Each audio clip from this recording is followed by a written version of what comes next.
I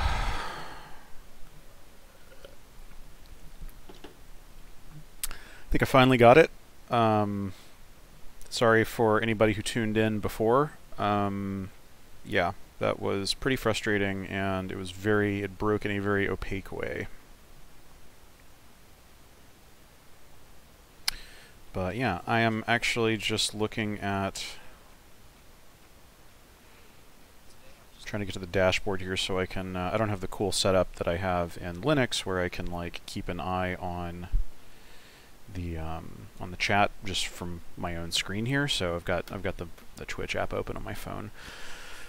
Anyway, yeah, rather than wait for folks to show up, like, I know that this setup works now, so I'm just going to start. But for those who, this probably got a lot of people, because I ended up finding a solution on YouTube of all places. The most recent, like the May or so of this year Windows update, changed the way that microphone permissions work, and it's for ostensibly pro-privacy reasons, which is fine. But there's this setting that, yeah, they sort of changed the scope of what this thing did. I'm in Settings, Privacy, and in the Microphone section here. Previously, I had Allow Apps to access your microphone turned off because that only applied to Windows Store apps or whatever, that little sort of walled garden type thing that they're trying to, you know, replace Win32 development with. Yeah, so, you know, and so then, but then all of a sudden this setting, I think with the new Windows update, this setting started applying to a lot more. And so as a result, it wasn't even getting through to, you know, I opened up, I was looking at the, like in this view right here, which really is just reporting back what the device is getting and all. It wasn't even making it through to here because that setting was off. So if like me, you have found that your microphone doesn't work, then yeah, you need to turn this on, but then also do take care to turn all of these things off that you don't, anything that you don't want. You know, it's like I'm never going to use Cortana. I'm never going to use Microsoft's like camera app or whatever, or their messaging, whatever other crap they have, you know. So, so yeah, just turn all that stuff off. It'll still work with OBS and whatever. So yeah, and maybe they'll change that at some point in the future, and then something will mysteriously break, you know, even though they're kind of doing the right thing. Okay, all of that said, we're working now, everything's cool, and let's stream some No Man's Sky. Give me a shout, like in the it looks like at least one person is in the chat now. So hello, just give me a thumbs up or something if you can hear both the game, which should now be playing music, and hear my voice. If we can't hear either, then I'm going to be very surprised because I tested this out locally, as I should have done the whole time. But yeah, I'm gonna do that before I proceed into the actual game here, because okay, sounds good. Cool, yay. All right, well, I'm going to open up my normal mode save game, because that is what, as you can see, it shows that playtime, which is sort of showing you my underwear drawer there. Yes, I have spent 180 hours, probably not all of which is actively playing, probably some of which is just letting myself idle in a space station. But I have put a lot of time into this game over the 2 years, almost 2 years now since it came out. And yeah, I kind of just wanted to, so for context, for folks who don't know anything about this game, this is a giant procedural space game. It's mostly about exploration and stuff. There's stuff you can fight, but like, it's very... just wander around an infinite universe of stars and planets that are made of math, and I've really taken to it. It's, you know, and they've done some major updates, and it's gotten, you know, it's gone from being an interesting, you know, from simply being interesting and full of a lot of potential to actually just being a really cool game. And next week there's an update that represents almost a full year of development that they're about to put out. It adds multiplayer, which is a giant. That's about the biggest thing you can do in an update for a game. Yeah, and so what that is likely going to mean is a reset of the random generation.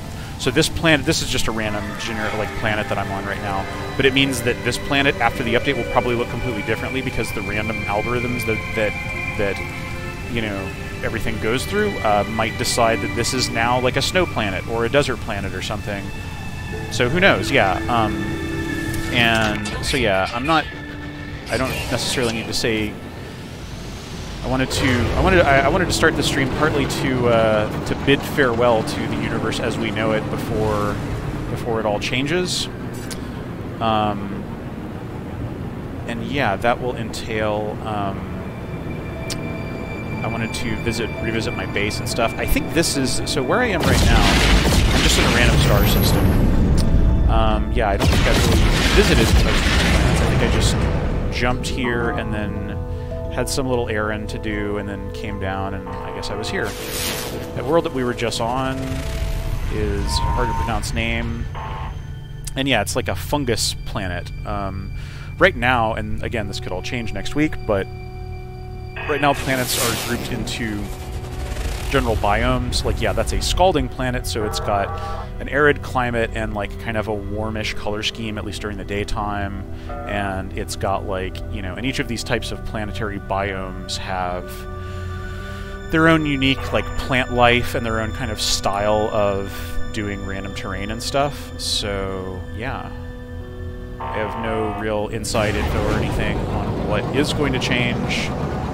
But yeah, let's head to a space station. Because I did want to visit my base. One of the things that I wanted to kind of document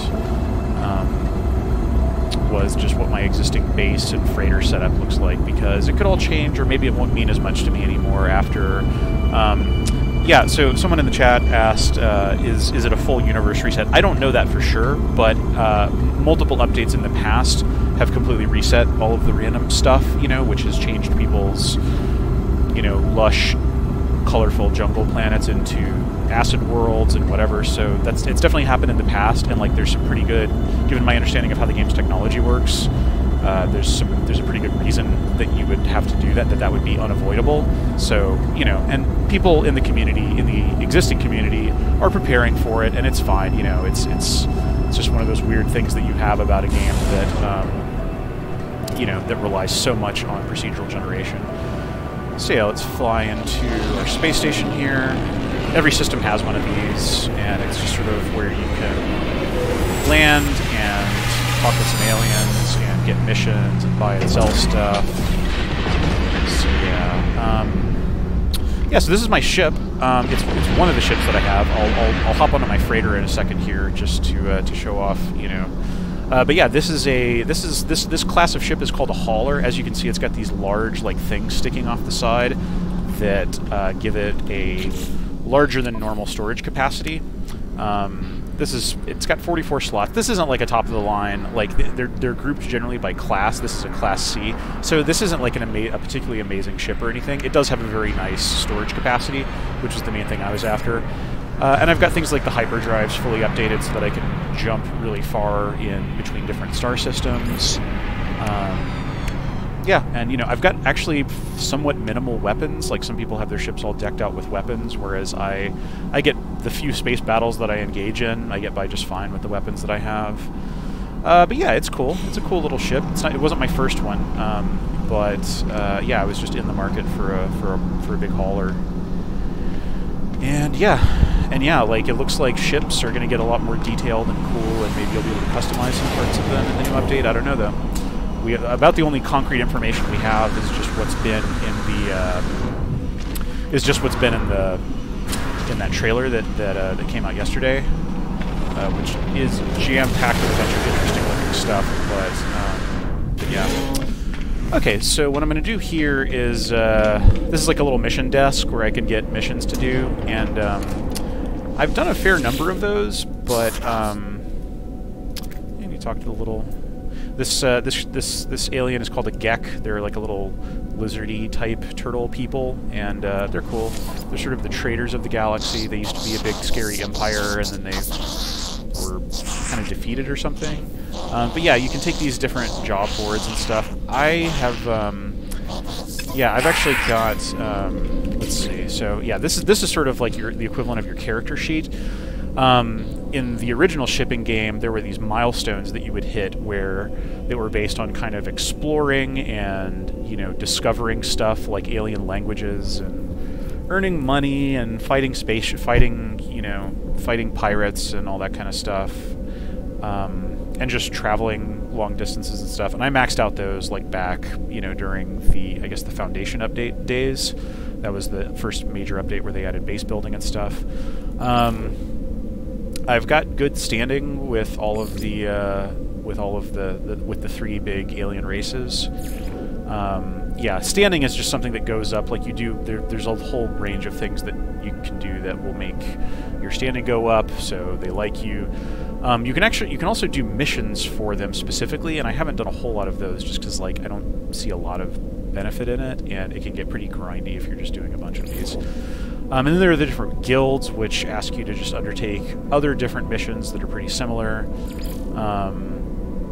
Yeah, the Explorers Guild is the one that I've done the most missions for, just because, like, I sort of identify with that as my playstyle, you know? Like, I love just finding new places and things and all that. But, yeah, like, it was a lot of work to get to this point, but it doesn't, I don't know, like, there's not, like, a super strong extrinsic reward, aside from just the little rewards that you get for missions.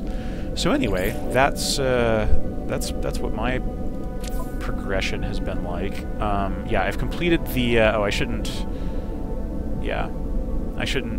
click on this, or I shouldn't spoil the story. There's a whole story that they added in the last update last year, and yeah, I don't want to really spoil that. I also have all of the portal glyphs, so I can use all 16 of these to input portal coordinates to travel to faraway places, and it kind of looks like they're changing the way that works in the new update.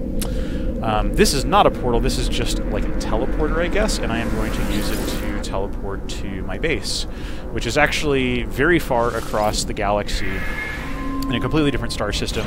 It's just that teleporter that's in every star base gives you a quick link back to it, because, you know, you want to be able to sort of jump from wherever current frontier where you're exploring to is, and your home base, which might be way, way back if you've been exploring a lot. So, yeah. So, yeah, I named this thing Cozy Holiday Log Cabin System because before the Atlas Rises update, this was actually a winter planet. It was like, you know, and I built like a cozy little base in there, and I was like, oh yeah, it's my little log cabin or something. The Atlas Rising update changed this into a beautiful, like, pink and blue sort of lush world. I think the sun is just going down here, so the world is kind of is being bathed in blue nighttime, but you can definitely see some of the pink haze. It's like pink, yellow, and blue, and kind of powder blue or you know, midnight blue kind of thing here. And yeah, I can't tell if the sun is going down or coming up. We don't actually have a... kind of looks like it's going down.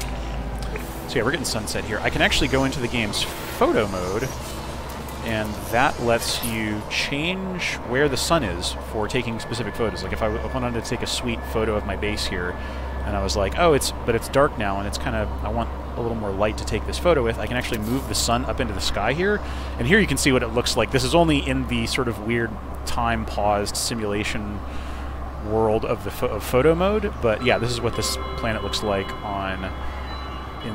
during the day, and as you can see, it's like sort of pink and pinkish orange, and like, yeah, the grass is all this blue, and yeah, everything has kind of a pink golden haze. I guess this is what it looks like kind of at noon, and then when the sun's going down over this mountain here. So yeah, photo mode is extremely cool. People have made just absolutely gorgeous screenshots with it, and that's super cool. That was really, I forget even what update they added that in, but it rules. Yeah, so this is my base. This base has actually, this base used to be a lot bigger because it was sort of my main base. Nowadays, most of my actual usable base stuff is up in my freighter, which I'm going to summon from hyperspace here. Boom. So yeah, it is now in low orbit around this planet, and it's got a little base, it's got a little interior space that you can build a base in. So that's where I've kind of have like most of my utilitarian sort of stuff, like storage, and I also don't have much of a farm left anymore. I used to have, like, I guess in the Foundation update days, I had like a farm that was like probably one of the best ways to make money. I sort of, you know, tore all that down because they changed the game balance stuff such that it doesn't really, you know, that's not like a great, that's not like, I just didn't want to get back on that treadmill of like making, you know, of just crafting build stuff over and over to earn money, you know, because at this point I've got all of the units that I really need. These are base specialists. Like, you can recruit these folks from star bases, and then they come down to your planet base and they chill out and they do various things, and they end up giving you missions. So at the very beginning you can only build like very few things in your base, and you hire, I guess this is the overseer, and suddenly you start getting blueprints. That's a major concept in this game, where you get blueprints, and that makes you able to build stuff, including stuff within your actual base. So yeah, like the overall structure that this base is built out of is like these kind of modular parts. You know, I can add stuff onto it, whatever. You know, you can make stuff out of glass, which costs more resources, but it looks cool because you have this nice view out into the world. And then, yeah, there's like decorations and stuff. You can put decals on the wall. You know, that's cool. And what else? Yeah, there's a whole bunch of just little decoration objects. You can put a little bed right here. Rotate it. So yeah, and it looks like base building is something that has been in the next update next week. Has been expanded outrageously. Yeah, have a look at the trailer if you haven't, because so. One restriction around base building in the current build is that you can only build bases in these very specific spots, where like this little starting circular structure here, that's like a base hub, and everything has to be built off of that. And there's like a whole area of ground around it that has been marked off that is just the limit of where you can build a base. And I think they have essentially done away with all of those limitations in the new update. So that's going to be wild, because you'll have like large colonies built by multiple players to run around in, and that stuff is going to be really amazing to discover, I think. So yeah. But yeah, so like I said, after the game balance changed and I tore down a lot of my farm and some of my other base stuff, I just sort of scaled this thing back to a place for my specialists to live, and just sort of like an interesting, weird little structure. But it's essentially just this one big room here, and then this is the room with the starting hub kind of thing. And yeah, there's this guy who always like will just sell you blueprints, and I've gotten all those blueprints. And then I have a little landing strip out here that, because of pod, like other just random NPC ships might come in, and I could trade with them or something. So yeah, that is my home world. And yeah, I've got a little save point here, so might as well save. Yeah, I've also built exocraft little spots here. There are 3 different kinds of vehicles in the game that was added with the Pathfinder update, I guess it was called. And yeah, this is like a small, nimble little thing that can travel across the surface of water. You know, it's kind of like a little water strider. It's pretty quick. It's very agile, and it's good for like if you actually just want to cover ground quickly and you don't want water to slow you down.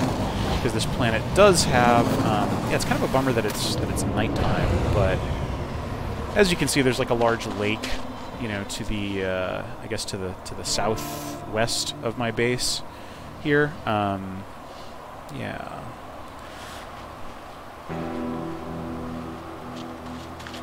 Someone in the chat is asking, are there caves in this game? Yeah, there absolutely are.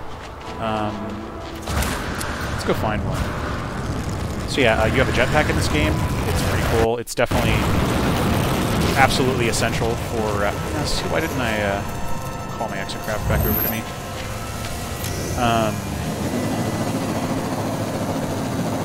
Yeah, there absolutely are caves. I'm trying to think.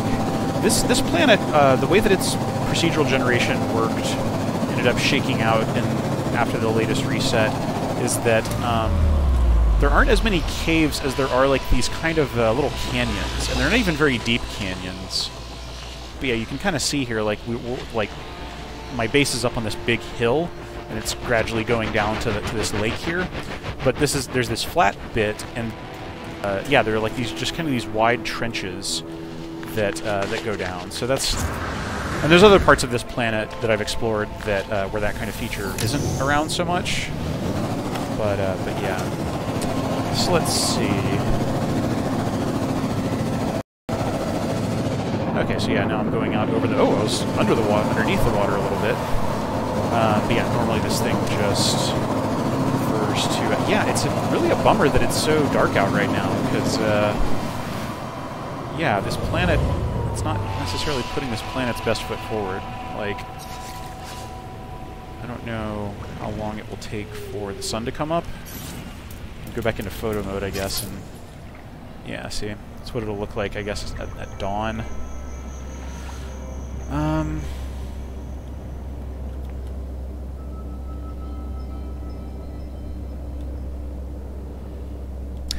Yeah, yeah. I mean, there are definitely more to planets than height maps. I think one thing that this game does that like, there is a broad strokes... I think there's multiple levels of...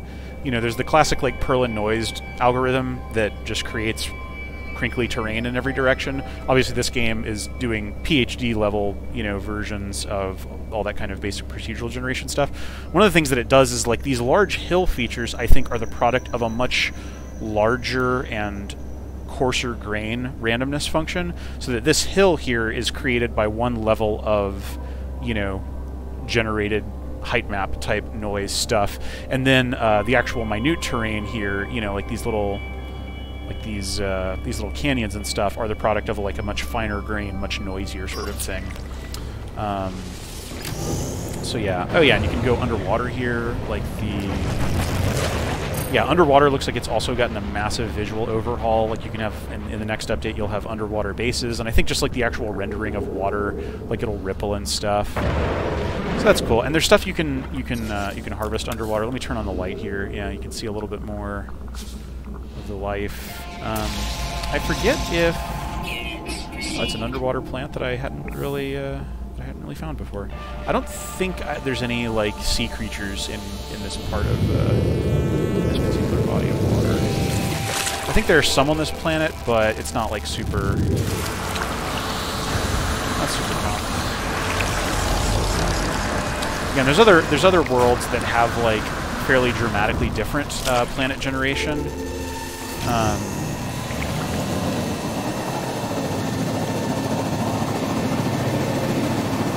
Yeah, this is just so dark.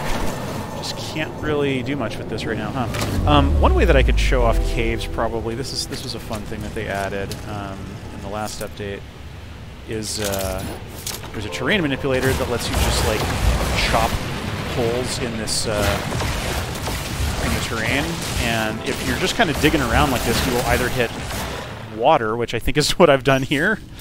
Yeah, that's okay. So I hit some water because water level is just sort of a constant throughout the world. But then sometimes you will also hit like a cavern. It's possible that I won't here just because the way the terrain is going, like natural caverns only form in certain circumstances. So yeah, let's actually. I think probably we're better off going to another. We're probably better off going to just another planet entirely.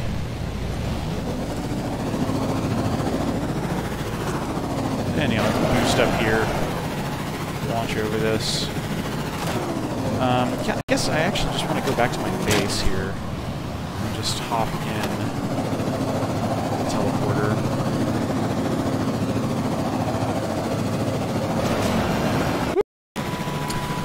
Yeah, my understanding of this game's like world representation tech is that everything is just a massive field that is triangulated on the GPU.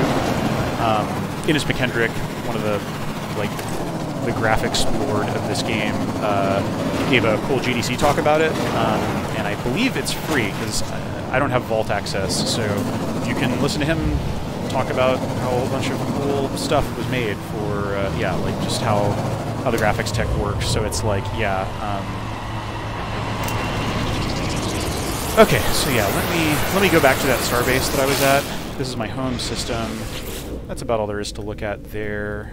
Maybe I'll return to it in a bit. I'm pretty sure this is the current... Yeah, the stations kind of have nonsense names.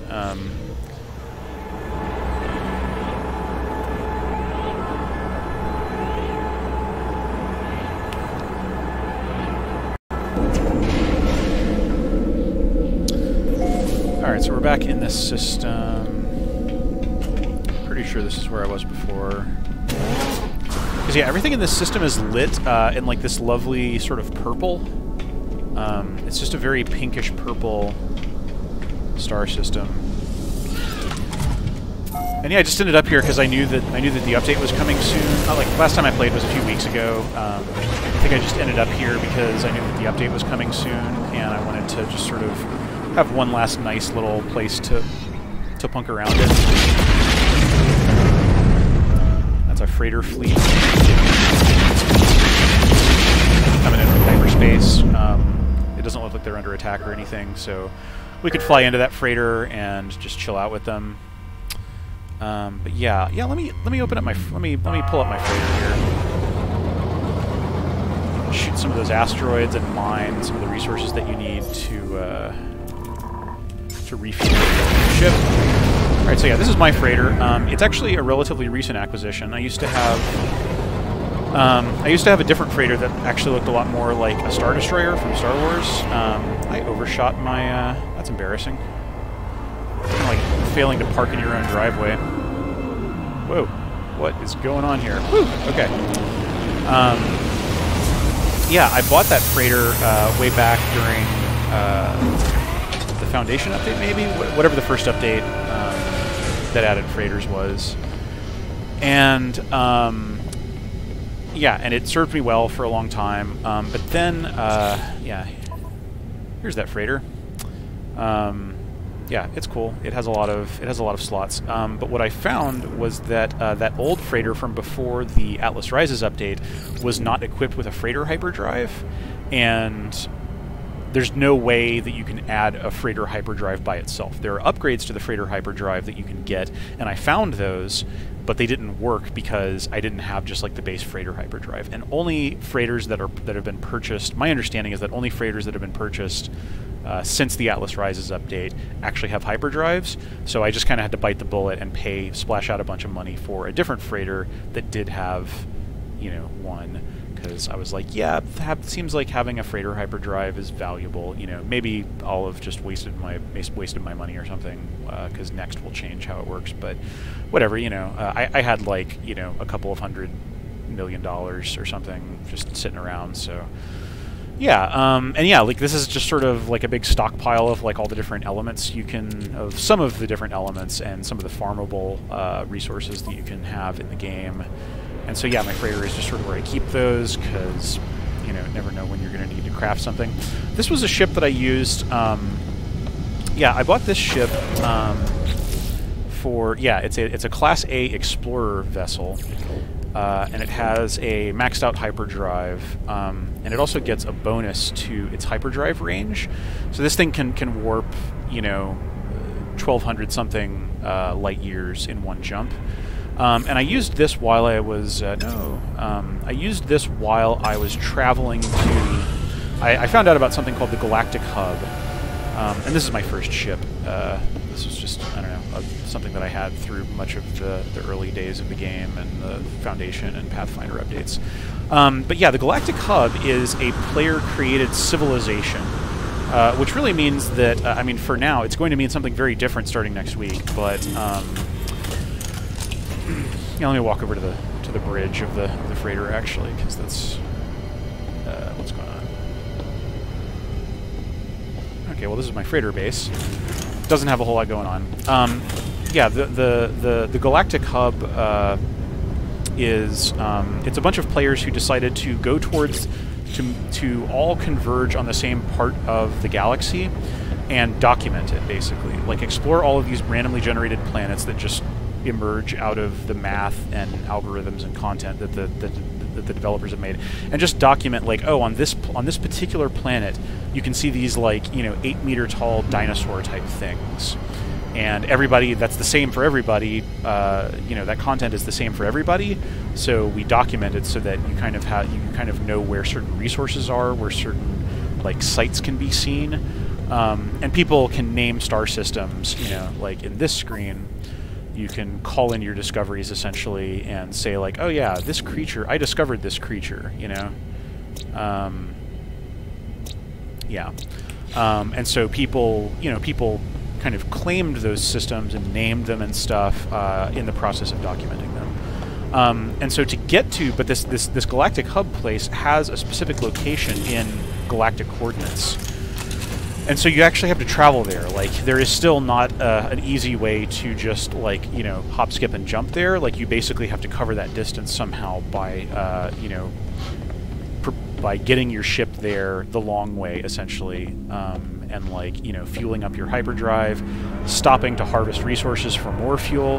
And when I looked on the map, there's actually, oh yeah, I don't have my web browser open, but yeah, I actually realized that I wasn't really that far. I was only, like, you know, 60-something jumps from the galactic hub, and so I decided to head in that direction, and I did, and so that's what I bought this ship for, because it has, like, a nice, I can cover that distance a lot more with significantly fewer jumps with the ship that just has a maxed out not a maxed out, but a nice hyperdrive. And then I just use my hauler for, you know, for everyday, you know, punking around gathering resources type stuff.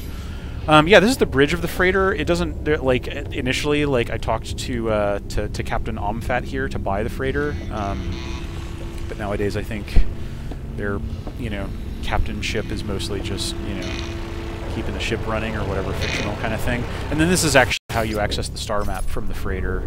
And yeah, and here is the galaxy. You know, this is where the proceduralness of this game really becomes very apparent, because you can just fly in. Each of these points of light are stars, each of which have multiple planets, one or more planets orbiting them, and you can just fly forever. That's the center of the galaxy, and it's just ridiculous, you know. And it's like, oh, okay, yeah, like this planet, it has this star, it has one planet orbiting it. And yeah, it's way the heck out of jump range. But yeah, and this is how you choose a new hyperspace destination to go to. So yeah, you can also do that same kind of warping stuff from within your own ship, and that's, I think, how most people usually travel. But yeah, not a whole lot else on my freighter here. Yeah, like I wanted to have, just going into the update, I wanted to have like a super basic farm of just like one of each planet, of each plant that you can grow. Sort of like that seed vault in Norway, you know?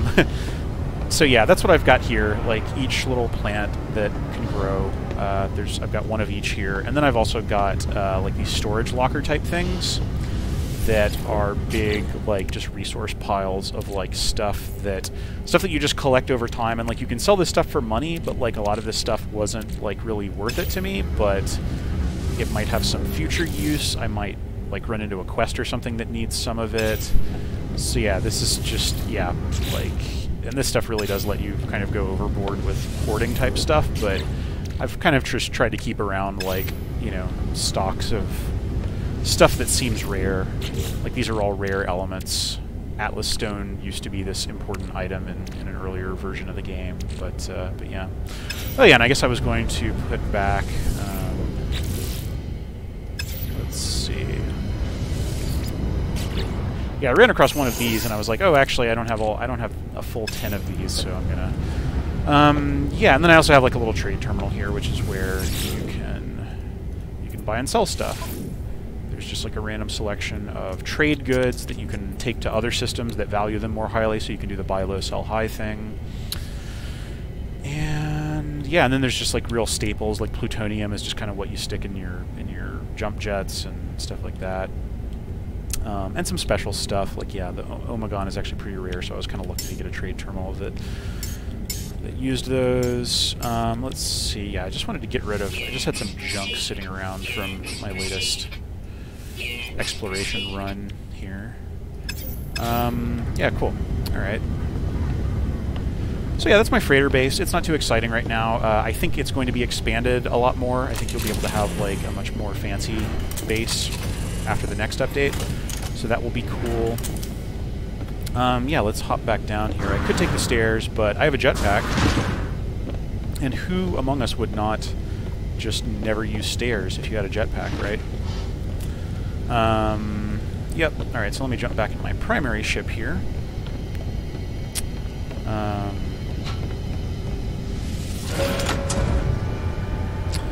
Okay.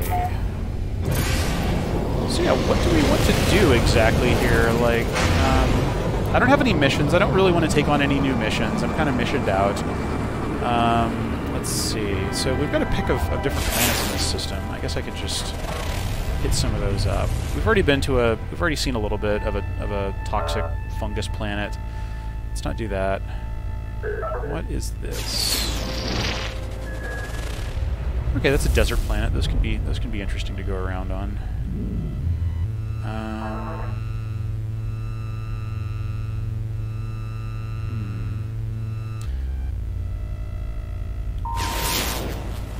just scanning. I'm just kind of browsing the menu here. Okay, that's a scorching planet. And that was the planet that we started this session on. Yeah, I guess that's just like a tiny little moon. Yeah, let's go down here and check out this this desert planet.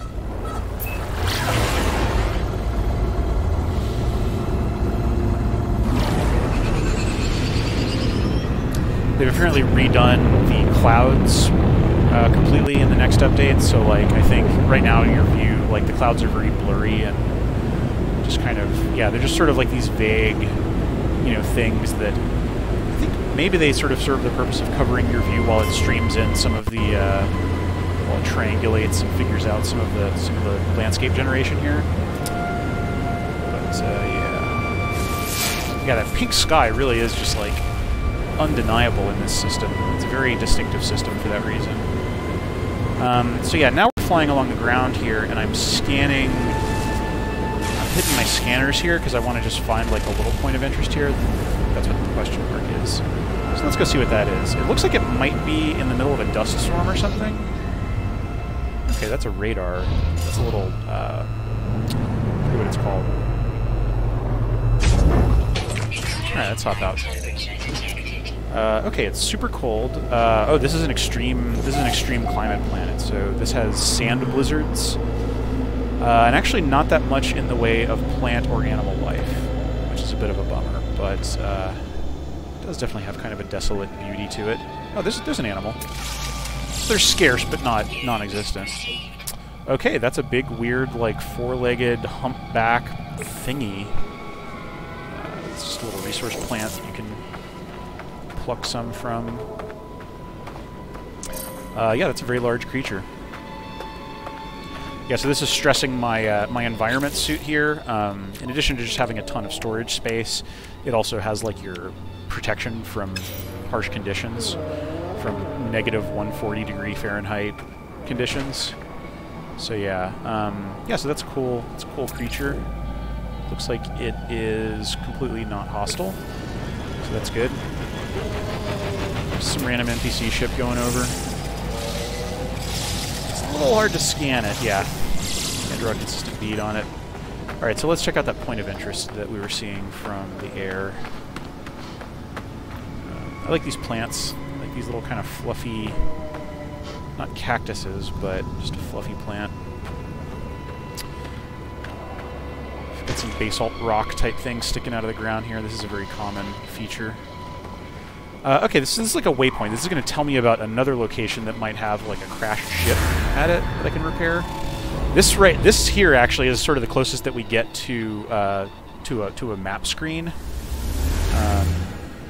But yeah, it's a shelter. Okay, and we are quite a ways from it, so I think we're probably better off getting in our ship and heading towards that rather than just walking the hour. Needed to get there. But yeah, this is a pretty chilled out place. These this little robot that you might be hearing, where is it? Did I park on it or something? Oh yeah, geez, it's kind of stuck. Lol. Okay, it is moving, albeit slowly. Passive enforcement. Yeah, the Sentinels seem pretty chill here. The Sentinels are, yeah, you can see them here. They're like these little robot drone type things. And anytime you mine for something, like if I wanted to harvest iron out of this rock here, on a planet where the Sentinels are paying attention, and not all of them are a sentinel, that sentinel would fly over to me and start like just scanning me and being like, "What are you doing?" The sentinels are kind of this weird like force for preserving the universe as it currently is, I guess. And they will, if you start just mining resources and stuff on worlds where they are not just totally passive, they will actually start attacking you. And that's a majority of worlds, you know. You'll face at least some resistance to going around and interfering, I guess is how they see it. It's just a classic, like, Suguru cactus type thing.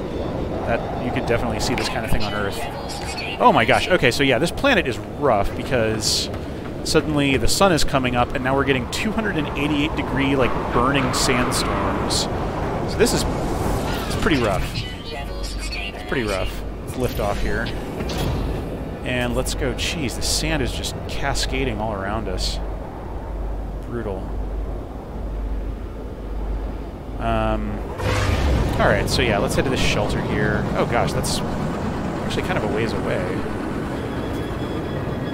Let's come up over this hill here and see what, see how far away it's estimating that. Okay, so it's only about 2 minutes away. Yeah, so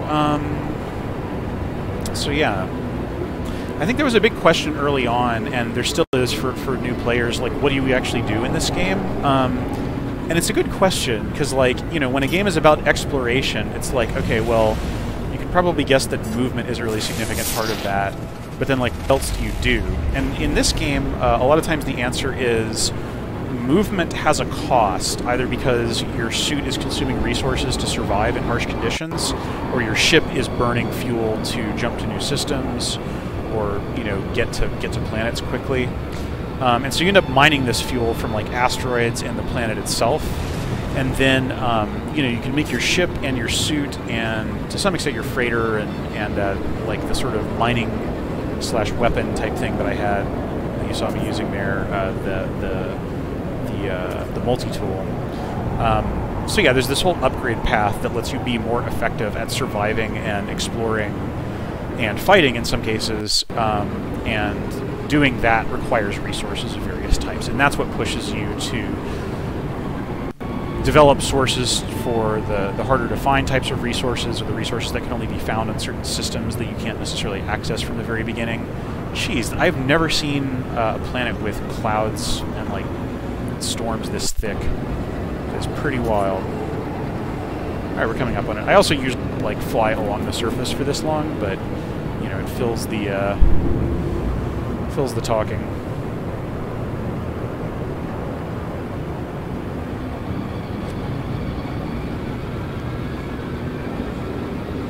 Alright, so this is a shelter, which means that it's going to have at least... Oh, okay, and then there's a landing pad down there. So let's hop out. It's probably still going to be just storming horribly. This will give us a little safe place to duck into. And yeah, okay, this looks like a pretty tiny little, you can really hear it storming out there. Hello, buddy. Oh, this is just a little... There's these little trinkets are sitting around on people's desks sometimes. This is a different multi-tool that I guess I could trade for if I wanted to. This is not nearly as good. I can compare it with my current one. Current one has more slots for upgrades and stuff. I have my multi-tool here is set up for it's set up for scanning plants and animals, so I make a lot of money when I scan any given plant or animal. So that's actually a pretty decent way to make money, as you're just putzing around. And then I've got, like, a lot of mining upgrades, so that when I find something that I want to mine, I can do that, like, with a very minimal cost in resources and time. So yeah, I am going to refuse this multi-tool. It's a big rifle-looking thing, but yeah. Let's talk to this alien, see what they have to say.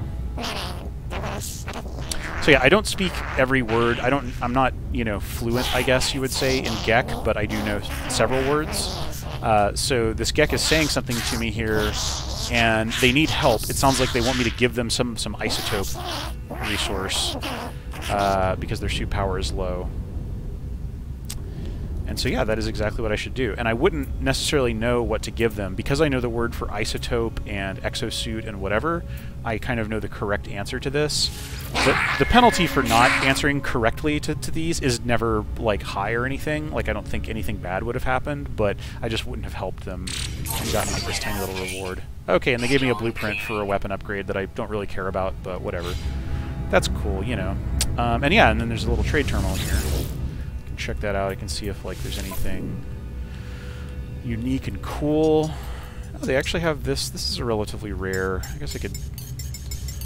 I have no idea if this stuff is going to be valuable in the new update, but, like, you know, I have 73 million units sitting around, so, you know, all these other things are just kind of basic staples. And some trade goods, like, you know, they're offering a very good deal on this type of resource, but I would have to find another star system that that has a manufacturing type economy to be able to turn that around for a profit. And I kind of like just like I tried that out a little bit when the Atlas Rises update first happened, and just sort of determined that okay, cool, the sandstorm stopping at least. I kind of determined that kind of like that those kind of trade runs just weren't really worth the effort. So yeah, this is some kind of little creature, little alligator type thing. Sit still. What is it? It has a defensive temperament, which means it probably won't attack me. Yeah, it runs away. This is a different type of... Or no, is that the same kind of creature? Interesting. Yeah. Yeah, these are just tiny little shelters. Just single-room little trailers, essentially. They have little things you can interact with to get a little bit of resources. They're worth checking out sometimes. And also just like, you know, if this had been the only structure for miles around and I had like been coming in out of a storm here, I could have just like ducked in here and, you know, you can see out the window here and see if the storm is passing. Yeah. Oh, looks like there's birds out there. Some sort of flying creature. Yeah, so this planet is pretty harsh, but it does at least have some vegetation and animals and stuff. Let's see if I can find some caves, because when you can find a good cave structure, those can be pretty fun to explore. Let's hop up here. I try to get up to a place where where I have a decent view.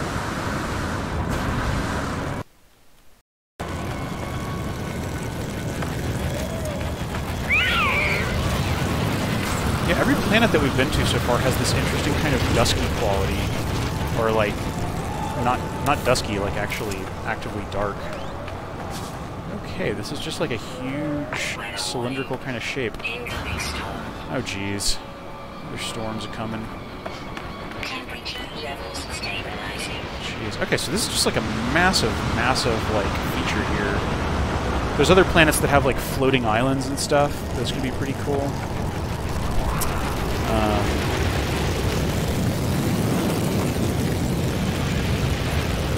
Okay, yeah, this is a super big thing. Yeah, you can sort of see sort of the limitations of the voxel resolution here. Like, it's kind of just triangulating roughly along here. That's just how the game's put together. Geez, this is just the planet where you can't see anything because of how... Like, it looks cool in a way, but it's just really, really harsh.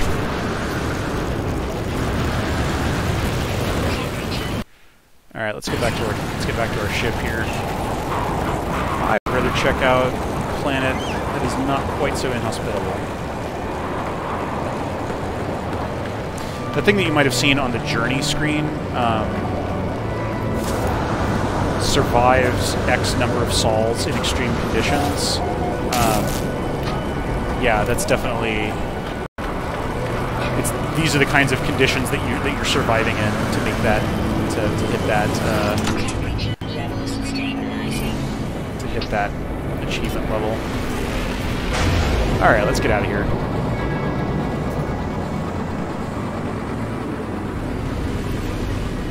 All right, are there any other planets that would be cool to go to? I guess there was like a burning hot planet. I kind of want to, just for the sake of documenting here, I kind of want to go back to my home planet that my base is on.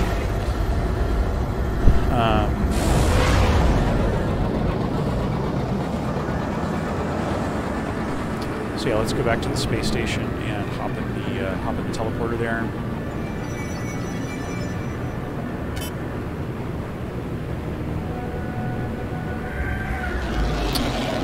Okay.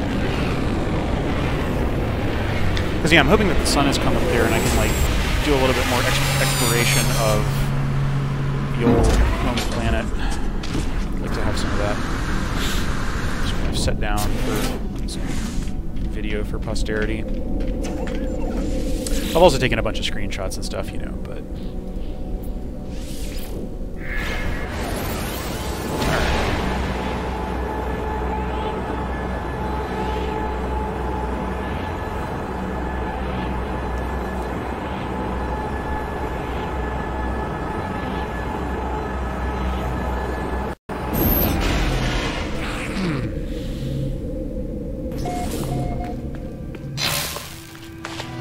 Alright, this looks daytime-ish. The sun might be going down yet again, but, I don't know. Whatever, we'll find something cool to do. Yeah. Let's go up here, because this is kind of, my base is sort of at one side of a very large hill. And, yeah, you can see down into, like, the surrounding valleys and stuff.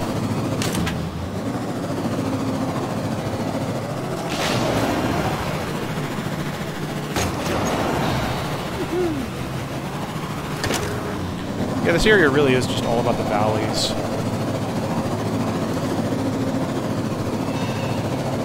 See a whole lot of cavey type things. Well, this is a little bit cavey, but it's just a pocket of it above ground.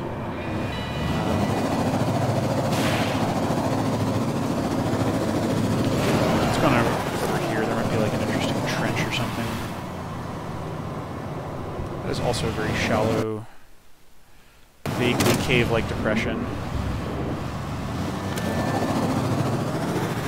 And yeah, it looks like I've shown up here just in time for another nighttime. That's kind of a bummer.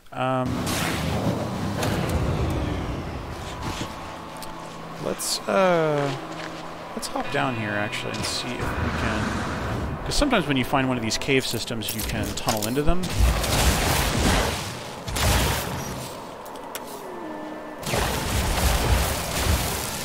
And you can, like, really get stuck into a large cave system. Okay, so I think that's, like, the bedrock that you can't really tunnel past. Terrain Manipulator actually created some cool options. Like, you do also, like, in addition to, like, your mining beam or whatever, you also have, like, essentially like a grenade launcher, I guess. And until the Terrain Manipulator, that was the only way to make holes in the terrain. Now, you can actually, like, if they're in those big storms, if I didn't have any resources to, like, keep my suit going with it, I could actually just carve out a little... cave and, like, weather the storm in that. Which is a really cool feeling, you know, because you're sort of like, there's a real survivalism kind of feel to that. Also, it's worth noting, like the resource pressure and survival stuff in this game, in this mode, in normal mode that I'm playing here, is, you know, you definitely can die if you get caught with your pants down, but it becomes less and less likely as you get more and more resources. And like, you know, for instance, I have very little to fear. I couldn't even tell you the last time that I died in this in normal mode.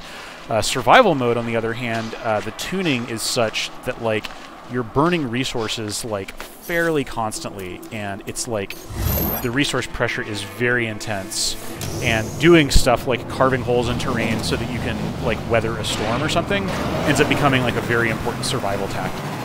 So that's really cool. I didn't play too much in survival mode. I kind of like got to the point where I found a base to claim and someplace that I could just kind of hang on and survive. But even just getting to that point is pretty difficult. So yeah. Whoa! It's dark enough out that I didn't even really see. That giant gorge. All right, this looks like another one of those little towers. And yeah, your exocraft requires fuel too, so yeah, let's check this out.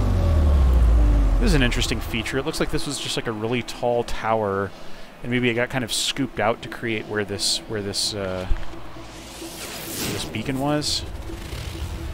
Oh, I guess I've already visited here. Okay. Yeah, that's fine. That all the way, like that thing that is 16 hours away there, that is actually a portal. Yeah, like it's pretty far away from my base, so unfortunately it's not of much use to other travelers, because they would need to like find some way to cover all that distance, you know, without the advantages of you know, having a ship. Because when you go through a portal, you don't have your ship doesn't come with you. Okay, so yeah, this is a cave-like. This is actually sort of an outdoor, just weird, geologically improbable sort of cave system. But yeah, this is kind of what they generally look like. They've got these stalagmite and stalactite type features, colorful plants that are frequently this marrow bulb resource that is essential for a few crafting recipes. And yeah, they end up being colorful and kind of cool, and in some cases they just ramble on underground for miles and miles, and it can be really, you know, you can spend a long time exploring them. And sometimes you'll have to like clear out, like sometimes stalactites will be overgrown on the, or stalagmites will be overgrown on the floor, and so you'll have to like, you know, chop your way through them to be able to have a path forward. Yeah, this is actually really just kind of like an outdoor setup, so yeah, there's not any of these critters seem temperament calm, so yeah, they're just chilling. There aren't a whole lot of jerky animals here, so that's good. Yeah, this style of grass is just kind of everywhere on this planet. It's like these weird, like, spoon-shaped leaves that come up out of the ground. And yeah, the weather's generally pretty mild. Sometimes there are, like, burning hot storms. But yeah, on the whole, it's pretty chill. Yeah, there's this big, like... This is sort of the main body of water around here. Like, it's this large, you know, there's a lake to the south of my base, but then to the north here, there's a pretty substantial body of water.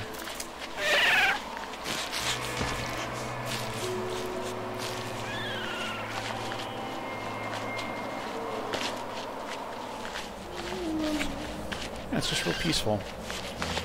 It's good. I definitely enjoyed, back when this planet, back during the Pathfinder and Foundation eras, when this was a snow planet, it definitely had a really different feel to it, and I did like that. But I was also kind of happy to see it turn into such a colorful place after the Atlas Rises world reset. Yeah, so this is just like a really big body of water. Am I too far away to summon my exocraft? No, I'm not. Alright, let's just call that in, just in case we want it. I really wish the sun would come up here. I mean, I can mock it up, sort of, and be like, yeah, this is what it looks like when the sun is out. But I would rather just be able to walk around in that situation. But yeah. Whoa, we're underwater. Yeah, there's sort of a surface tension dynamic here, where this thing will sit if you let it rise up to it, but otherwise it can actually go a little bit underwater. But I'm actually going to mine a little bit of these plants, just because like these glowing kelp sack things kind of look like IKEA lamps. Some sort of modernist art thing. Yeah, it's actually a fairly rare element, and it's needed for a few rare crafting things. So yeah, harvest some of that stuff. Let's turn on our flashlight here, because it is dark. Oh yeah, and there are underwater cave systems. Yeah, like this is just a whole underwater cave system. And if I didn't have a good breathing apparatus, I would be pretty scared to go into this, because you don't necessarily know if it's going to come out. So yeah, just Yep, different plants and different rocks that are underwater. And yeah. Yeah, this seems like a relatively gentle kind of reef-type area where, you know, you're not looking to plunge underwater for significant periods.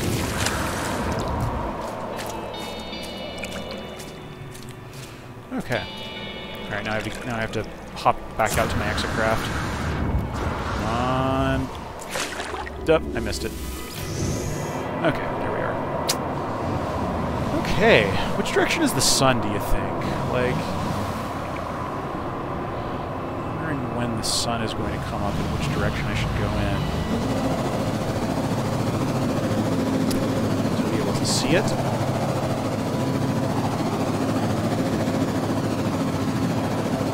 But yeah, I do love these fairly large bodies of water.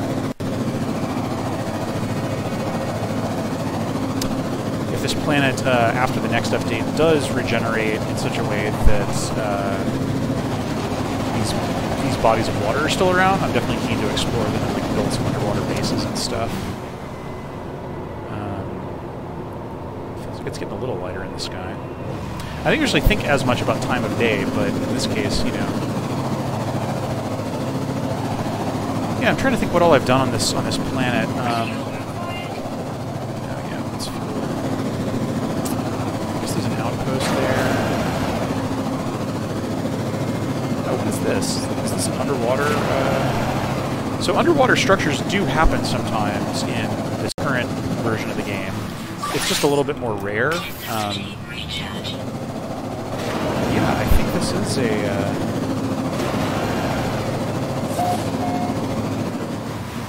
Okay, so actually, yeah, I did discover this a little while ago. Okay, yeah, this is just like a little save point. Looks like there's a little thing I can find.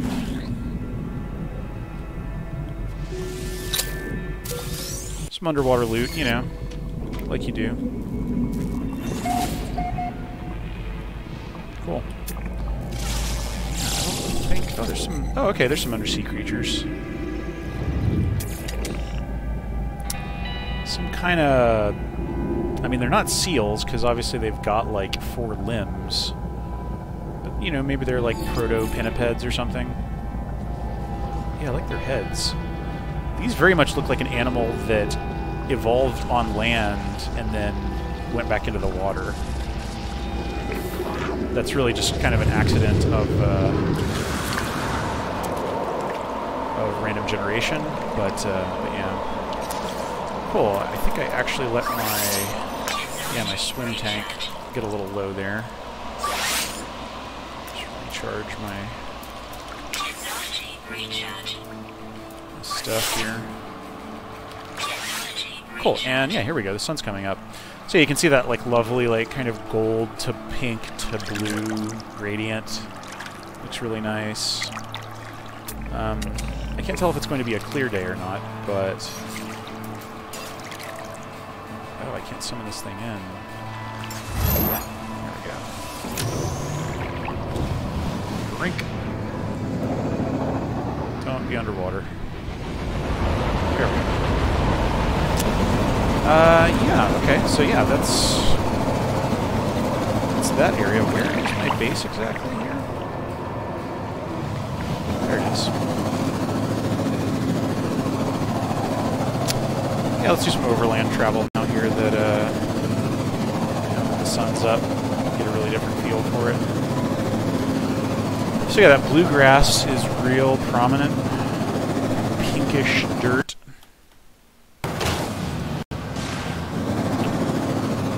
These tall, kind of flared column-type structures. Just one of the kinds of things that you see.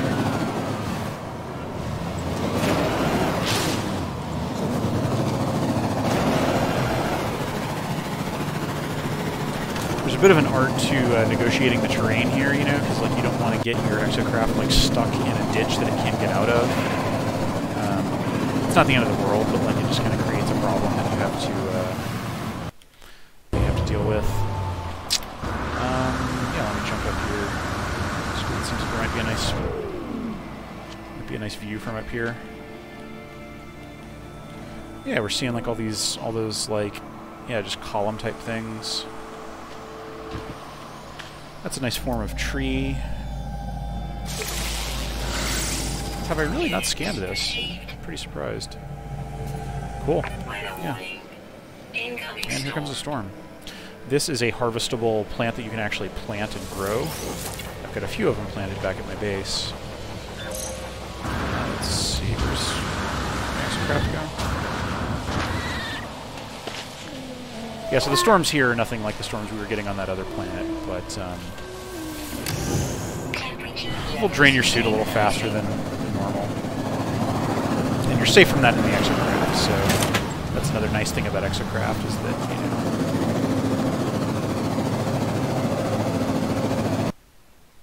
you're burning fuel to use that, but not to just keep your life support going. Oh goodness. Okay, well this is a major ravine type feature here.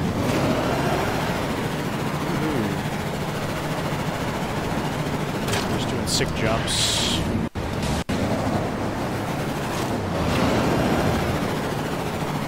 And yeah, fortunately this thing has a fully upgraded booster, which lets us, like, you know, do these, like, fairly outrageous BMX motocross type jumps here.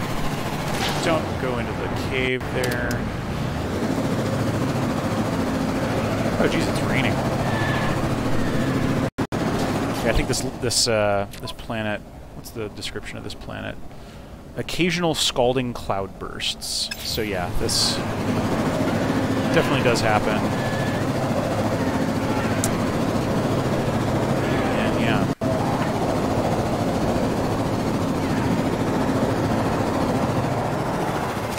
Whoop. God, that just snuck right up on me.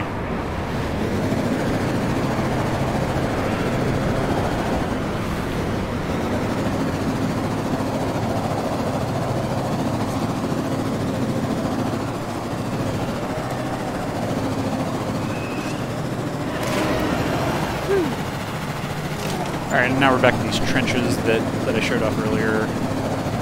And you can actually ride these a decent amount of the way home. So that's another feature about this planet that I like that's somewhat unique, honestly. Like, I haven't seen this on too many other planets. Is that it's just like this little system of trenches that they don't protect you from the elements or anything, but they form these kind of cool little roads or like meandering river type structures, which is pretty neat. Alright, so yeah, and these are some of the, like, you can plant plants, like, within your base. So I've got, like, a decent little supply of this plant star bramble here. Let's save our game, jump inside here. Yeah, and you know what? I actually have to get going pretty soon. I have some place to be. But this is a majority of what I wanted to show off. You know, I just kind of wanted to, like, have a little moment with my base and my freighter, and just show off a little bit of the game for folks who hadn't seen much of it before. And yeah, here's an NPC ship. I can go talk with them. But yeah, there's a whole lot more to this game. There's a whole story type thing where there's like mysterious travelers that are maybe from another dimension or something that you can do. You know, so yeah, like you start this game like on a planet with like basically nothing, and you kind of have to build your way up from there. So that's pretty cool. You know, the last update made that a pretty fun process, and, you know, there's some story-based mysteries and stuff. But yeah, mostly this game is just kind of about, like, just exploring and, like, seeing what you can find. And so yeah, next week you'll be able to do that with other players, and who knows what else, but it should be pretty exciting. So yeah, this is the little place I've managed to carve out in this galaxy, and who knows what it'll look like next week, but I'm pretty excited to find out. Cool. Alright, well, yeah, I'm going to call it a day there. And yeah, but thank you very much for watching. I'm sorry about the technical audio difficulties before, like, earlier, but I got those straightened out, and I hope people figure that out, because it's sort of maddening. But yeah, thank you very much for watching, and yeah, maybe next week I'll stream some of this or something. Later today, in a few hours, I'll be back and I'll do my usual random Doom level streams, WoD Wednesday. So yeah, I'll see you then or later. But yeah, thank you very much for watching, and have a lovely day.